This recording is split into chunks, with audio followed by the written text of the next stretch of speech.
여러분 안녕하십니까? 2021년 7월 21일 우리 하나님께서 주시는 생명의 말씀 시편 13편 1절에서 6절까지를 제가 봉독에 올리겠습니다. 다윗의 시가 되겠습니다. 여호와여 어느 때까지니까 나를 영원히 잊으시나이까? 주의 얼굴을 나에게서 어느 때까지 숨기시겠나이까? 나의 영혼이 번민하고 쫄토록 마음에 근심하기를 어느 때까지 하오며 내 원수가 나를 치며 자랑하기를 어느 때까지 하리이까?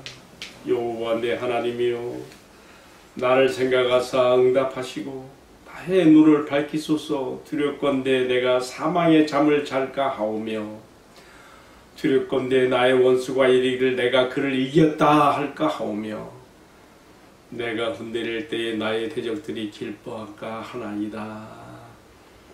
마지막 두 구절은 이러한 절망 가운데서 희망으로 바뀌는 기도가 나옵니다. 5절입니다. 나는 오직 주의 사랑을 의지하였사오니 나의 마음은 주의 구원을 기뻐하리이다. 내가 여호와를 찬송하리니 이는 주께서 내게 은덕을 베푸심이로다. 아멘. 봉독해 드린 이 시편의 말씀을 중심으로 저는 주님 언제까지입니까? 언제까지 기다려야 됩니까? 하는 제목을 가지고 말씀을 나누겠습니다. 먼저 우리 어제 나왔던 시편 12편을 잠깐 생각합시다. 왜냐하면 이 성경의 감동 가운데 이 성경이 이렇게 편집될 때에 시편 12편과 13편이 사실은 같은 그런 장르, 같은 맥락을 가지고 기록되어 있거든요. 그래서 먼저 앞선 시편 12편을 잠시 생각해 보겠습니다. 우리 앞의 말씀에서는요, 사울의 치세 말기에 고통받았던 다윗은 하나님을 의지하고 구하는 신앙보다 사람들이 거짓과 술수와 아첨하는 것으로 기울어져 가고 있는 이 악한 시대에 대해서, 그렇다면 과연 성도는 이 밤물맞은 악한 시대에 어떻게 살아남을 것인가?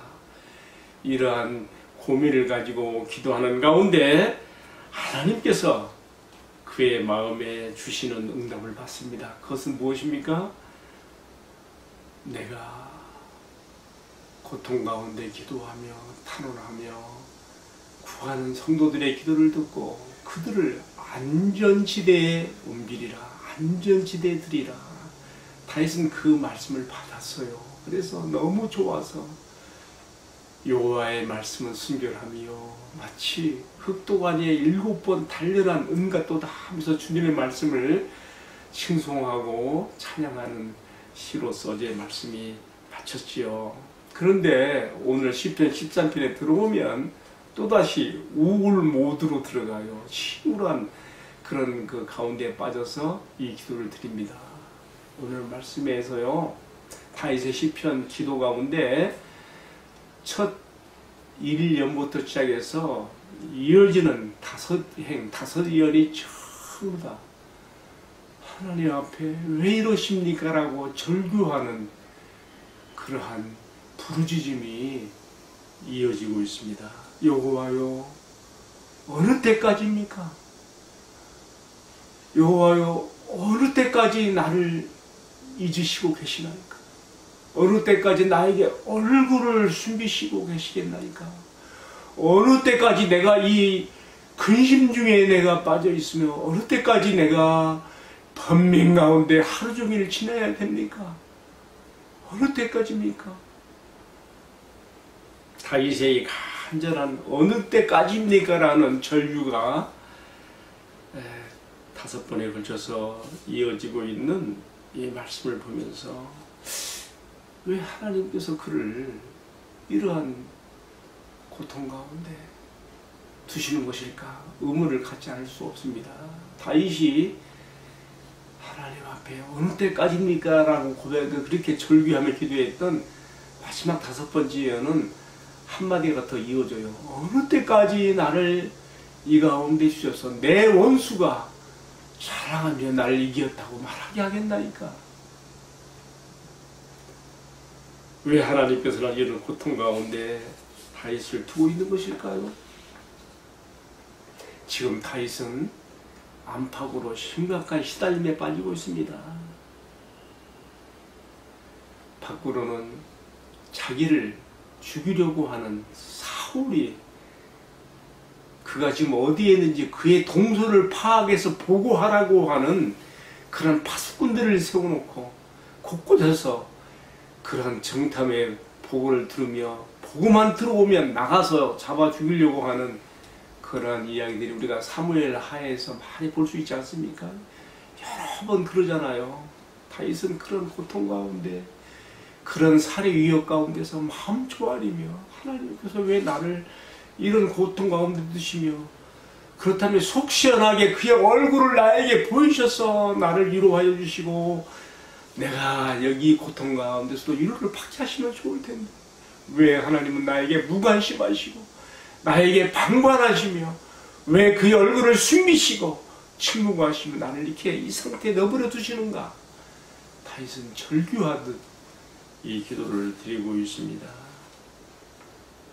여러분, 우리가 다윗의 이 절규하는 고통의 기도를 어떻게 우리 신앙과 삶에 적용할 수 있을까요? 때로 우리에게도 다윗이 경험한 것처럼 하나님께서 나의 고통받는 현실을 외면하시고 마치 방관하고 계시는 것처럼 우리가 우울함과 낙심에 빠질 때가 있습니다. 그때 우리는 어떻게 할 것입니까? 그러나 나는 하나님께서 이러한 현실을 몰라서가 아니라 이렇게 내버려 두고 계시는 것처럼 보이는 그럴 만한 이유가 있다고 이해하게 됩니다. 왜 그럴까요? 여러분, 우리가 신앙생활 해 나갈 때 항상 좋은 일만 있고 항상 찬송할 일만 있고 항상 기뻐할 일만 있으면 얼마나 좋을까요?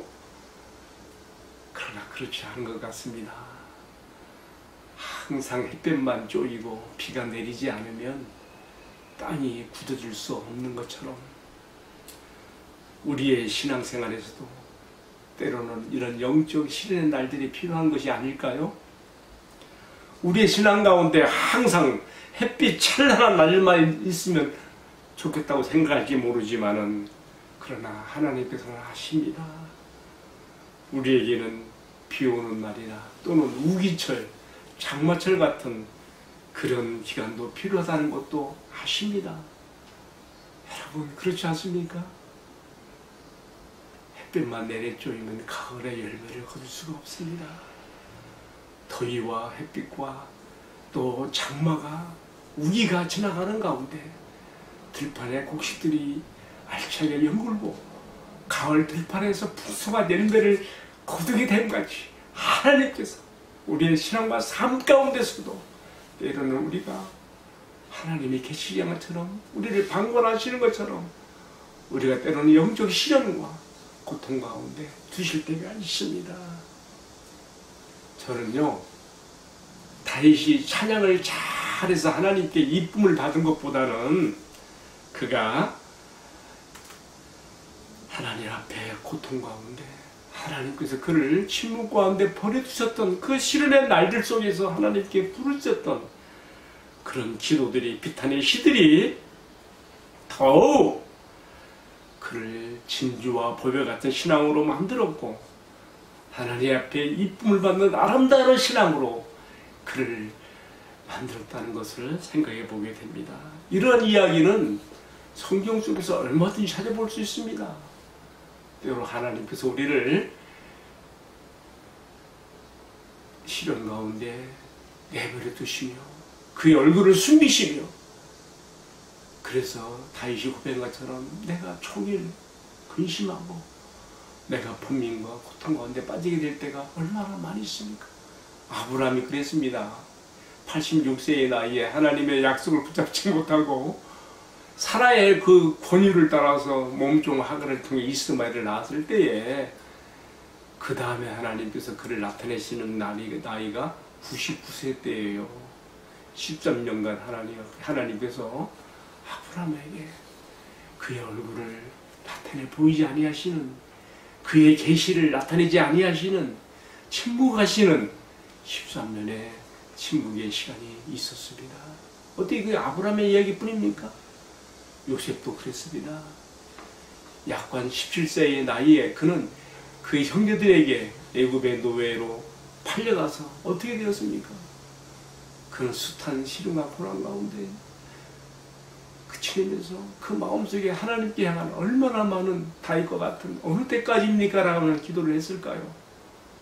물론 창세기에서는 이런 요셉의 그 이야기 가운데 이런 내용들은 빠져 있습니다만은, 그러나 약 17세의 나이에서부터 그가 총리로 올라가는 게 몇 살이에요? 30살이에요. 그럼 몇 년이? 13년 동안 그 역시 애굽의 그 노예살이 가운데 때로는 감옥에까지 처해지면서까지 숱한 시련 가운데 하나님이 계시지 않는 것 같은 고통 가운데서 그가 그런 가운데서도 하나님께 향한 믿음의 줄을 붙잡고 하나님이 일찍이 17세 이전에 주셨던 그 꿈들의 비전을 그 마음에 품고 기다렸기 때문에 그는 30살이 되어서 총리로 애굽 왕의 꿈을 해몽하고 총리로 올라가며 애굽의 흉년의 경황과 풍년의 때를 그가 지혜롭게 쇄신하는 그런 그것을 보고, 그것이 곧 장차 이스라엘이 가나안 땅에 오게 되는 다리 역할을 하며 애굽 땅에서 이스라엘이 번성하게 만드는, 국가적 힘으로 창대하게 만드는 하나님의 도구로 섭리 가운데 쓰임받는 걸 보게 돼요. 여러분, 어찌 이것이 아브라함과 요셉의 이야기뿐이겠습니까? 다윗도 마찬가지예요. 그가 약간 17세의 나이에 골리앗을 물맷돌로 때려 죽이고 그의 칼을 뽑아 그의 목을 잘라 그가 들고 오는 그런 장엄한 장면 앞에서 그는 이스라엘 앞에 그가 이스라엘의 구원자라고 하는 그런 등장을 하나님께서 알리십니다. 그러나 그 이후에 하나님께서 그와 함께 하셨지만 사울에게 살해 위협을 당해서 쫓김을 당하는 기간 동안 그는 얼마나 많은 시련 가운데 처하고 있습니까? 오늘의 지금 시편의 배경이 이때의 이야기로 우리가 이해할 수가 있습니다. 제가 골리앗을 때려잡았을 때가 17세라고 하는 것은 그의 형들 중에 4형은 군대 나갔고 3명이 남았으니까 연년생으로만 계산해도 그가 17세가 되는 거예요.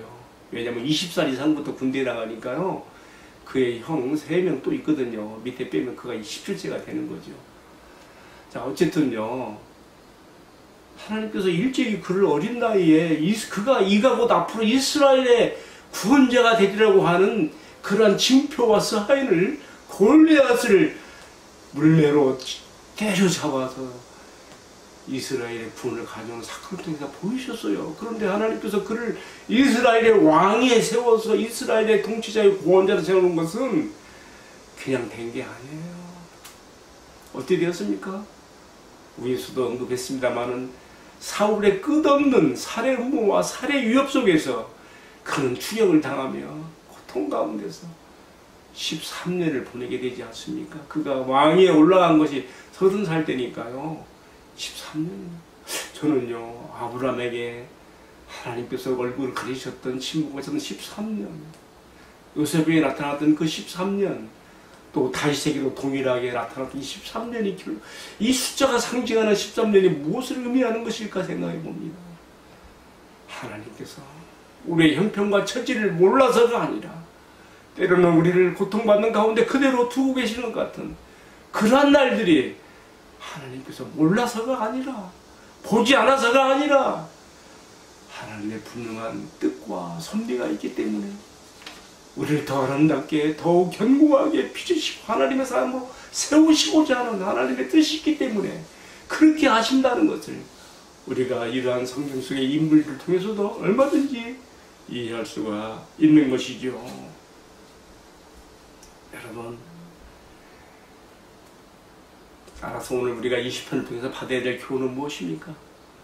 때로 하나님께서 나를 다윗의 이 절절한 부르짖음의 기도처럼 나를 언제까지 이렇게 어려운 가운데 두십니까라고 하는 그런 상황 가운데서 하나님이 나를 외면하는 것처럼 보이고 침묵 가운데 방치하는 것처럼 보일지라도 우리는 여전히 오늘도 살아계셔서 나를 지켜보시며 나를 아시며 나의 모니터로 하나까지 다 세심부 되시며 나를 눈동자같이 지키시고 보시는 내가 그 하나님 앞에 내가 여전히 내가 있다는 사실을 기억할 것이며 다윗에게 주었던 비전처럼 아브라함이 비록 실수했습니다만 하나님이 주신 그 약속을 붙잡고 나간 것처럼 요셉이 일찍이 주었던 하나님의 비전의 꿈을 붙잡고 참고 인내하며 기다렸던 것처럼 우리가 이러한 하나님이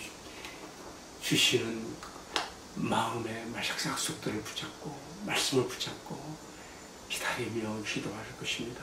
그리고 이러한 고통의 나일 속에 드려지는 이러한 기도들은 하나님께 향한 나의 마음을 더욱 단단하게 하고 순결하게 하고 훗날 하나님께 향한 나의 신앙과 삶의 질을 결정하는 그러한 기간이 된다고 하는 것을 우리가 꼭 기억해야 될 것입니다. 이제 오늘의 말씀에서 가장 이 절절한 기도 어느 때까지입니까? 라고 부르셨던 이 기도의 절정을 우리가 13장 3절에서 봅니다. 이렇게 다윗이 부르셨습니다. 여호와여 여호와 내 하나님이여 제발 나를 생각하사 응답하시고 나의 눈을 밝혀주소서. 두렵건대 내가 사망의 잠을 잘까 하오며 두렵건대 원수가 나를 이겼다 할까 하오며 내가 흔들릴 때에 나의 원수들이 기뻐할까 하나이다. 여러분 다윗의 이 절절한 기도 언제까지입니까? 라고 했던 그 기도가 결국은 무엇을 향하고 무엇을 목표하고 무엇 때문에 그렇게 했는가가 나왔는데 그것은 뭡니까? 제발 나의 눈을 좀 밝혀 주시옵소서. 여기서 눈을 밝힌다는 말이 무엇일까요? 어떤 주석가들은 그가 병들어 죽게 되는 가운데서 이렇게 기도한가라고 하는데 저는 전후 문맥상 이 구절을 이해해 볼 때에 하나님께서 계시지 않는 것 같은 이 답답한 현실에서 제발 나의 눈 열어 주를 보게 하옵소서. 왜냐면요 나의 눈이 영원히 열려서 주님을 보게 되어지면 모든 고통과 근심은 더 이상 문의될 것이 없거든요. 다윗이 가장 바랬던 것은 그거였어요. 당장 자기의 모든 문제가 해결되기를 바라는 것이 아니에요. 나의 마음의 눈을 열어 주님을 보게만 해주신다. 나는 모든 문제가 풀리니. 그러나 주님은 침묵하시고 얼굴을 숨기고 계세요. 다윗은 두려워합니다. 내가 나의 눈이 열려 주님을 보지 못하고 내가 이대로 사망의 잠에 빠져서 내가 주님에 대한 기대를 포기하고 절망하고 좌절해서 내가 그대로 믿음의 나락에서 떨어진 자가 될까 두려워하는 것입니다.